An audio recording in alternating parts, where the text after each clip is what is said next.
താരവും Indian tennis താരം സാനിയ മിർസയുടെ മുൻ ഭർത്താവുമായ ഷുഹൈബ് മാലിക് വീണ്ടും വിവാഹമോചിതനാകുന്നു എന്നാണ് റിപ്പോർട്ടുകൾ സൂചിപ്പിക്കുന്നത്.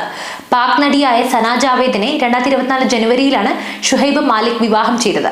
ഇരുവരും വേർപിരിയാൻ ഒരുങ്ങുകയാണെന്ന് പാക് മാധ്യമങ്ങൾ റിപ്പോർട്ട് ചെയ്യുന്നു. ഇരുവർക്കുമിടയിൽ അസ്വാരസ്യങ്ങളുണ്ടെന്നും വേർപിരിയൽ ഉടൻ തന്നെ ഔദ്യോഗികമായി പ്രഖ്യാപിച്ചേക്കുമെന്നുമാണ് സൂചന. അടുത്തിടെ ഇരുവരും പരസ്പരം മുഖം നൽകാതിരുന്ന വീഡിയോ സോഷ്യൽ മീഡിയയിൽ ചർച്ചയായിരുന്നു. ഷുഹൈബ് മാലിക് ഓട്ടോഗ്രാഫ് ഒപ്പിടുമ്പോൾ സന ഭർത്താവിൽ നിന്ന് മുഖം തിരിച്ചു നിൽക്കുന്നത് വീഡിയോയിൽ കാണാം. എന്നാൽ ഇതുവരെ ഷുഹൈബ് മാലിക്കോ സനയോ ഈ വിഷയത്തിൽ ഔദ്യോഗികമായി പ്രതികരിച്ചിട്ടില്ല. സാനിയ മിർസയുമായുള്ള 14 വർഷത്തെ വിവാഹബന്ധം അവസാനിപ്പിച്ചാണ് ഷുഹൈബ് മാലിക് സന ജാവേദിനെ വിവാഹം ചെയ്തത്. ഇരുവരും പാക് ചാനലിലെ ഒരു ഷോയിൽ ഒരുമിച്ച് പങ്കെടുത്തിരുന്നു. ഇതിന് പിന്നാലെയാണ് വിവാഹിതരായത്.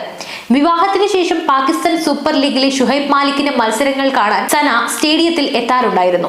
വിവാഹത്തിന്റെ ചിത്രങ്ങൾ സോഷ്യൽ മീഡിയയിൽ പങ്കുവച്ചാണ് ഷുഹൈബ് മാലിക്കും സന ജാവേദും വിവാഹ വാർത്ത അറിയിച്ചത്. ഇതിന് പിന്നാലെ സാനിയ മിർസയും മാലിക്കും നേരത്തെ തന്നെ വിവാഹമോചനം നേടിയിരുന്നു എന്ന് വ്യക്തമാക്കി സാനിയയുടെ കുടുംബം രംഗത്തെത്തുകയും ചെയ്തിരുന്നു. ശരീഅത്ത് നിയമത്തിലെ ഗുലർ എന്ന വിവാഹമോചന രീതിയിലൂടെയാണ് ഇരുവരും ബന്ധം വേർപ്പെടുത്തിയത് എന്നും സാനിയയുടെ പിതാവ് ഇമ്രാൻ മിർസ വ്യക്തമാക്കിയിരുന്നു.